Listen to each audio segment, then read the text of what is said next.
കഴിഞ്ഞ 15 വർഷത്തിനിടെ സർക്കാർ വിവിധ മാധ്യമങ്ങൾക്കായി നൽകിയ പരസ്യങ്ങൾക്കായി കോടിക്കണക്കിന് രൂപ ചെലവഴിച്ചതായി വിവരാവകാശ രേഖകൾ വ്യക്തമാക്കുന്നു. പൊതുപ്രവർത്തകനായ മാള സ്വദേശി ഷാൻഡി ജോസഫ് തട്ടകത്തിന് വിവര പൊതുജന സമ്പർക്ക വകുപ്പ് നൽകിയ മറുപടിയിലാണ് ഈ കണക്കുകൾ പുറത്തുവന്നത്.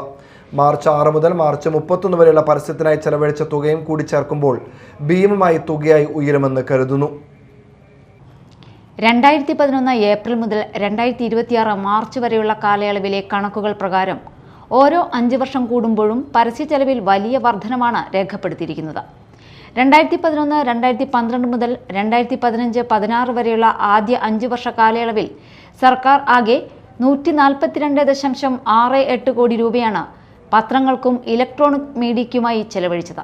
തുടർന്ന് 2016-17 മുതൽ 2020-21 വരെയുള്ള കാലയളവിൽ 142.42 കോടി രൂപയും 2021-22 മുതൽ 2026 മാർച്ച് 5 വരെയുള്ള അവസാന 5 വർഷ കാലയളവിൽ ഇതുവരെ 174.84 കോടി രൂപയും ചെലവഴിച്ചു. ഇതിൽ 2025-26 സാമ്പത്തിക വർഷത്തെ മാത്രം കണക്കുകൾ പരിശോധിച്ചാൽ മാർച്ച് 5 വരെ അച്ചടി പരസ്യങ്ങൾക്കായി 50.96 കോടി രൂപയും ഇലക്ട്രോണിക് മീഡിയയ്ക്കായി 7.71 കോടി രൂപയും ഉൾപ്പെടെ ആകെ 58.67 കോടി രൂപ സർക്കാർ ഖജനാവിൽ നിന്ന് നൽകിയിട്ടുണ്ട്. കൂടാതെ സാമ്പത്തിക വർഷ അവസാനമായതിനാൽ ഈ കണക്കുകളിൽ വരാത്ത മാർച്ച് 6 മുതൽ മാർച്ച് 31 വരെയുള്ള പരസ്യത്തിനായി ചെലവഴിച്ച തുകയും കൂടി ചേർക്കുമ്പോൾ ഭീമമായ തുകയായി ഉയരുമെന്ന് കരുതുന്നു.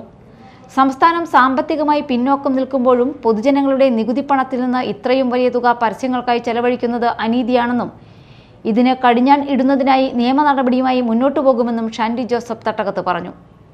Media time, Mala.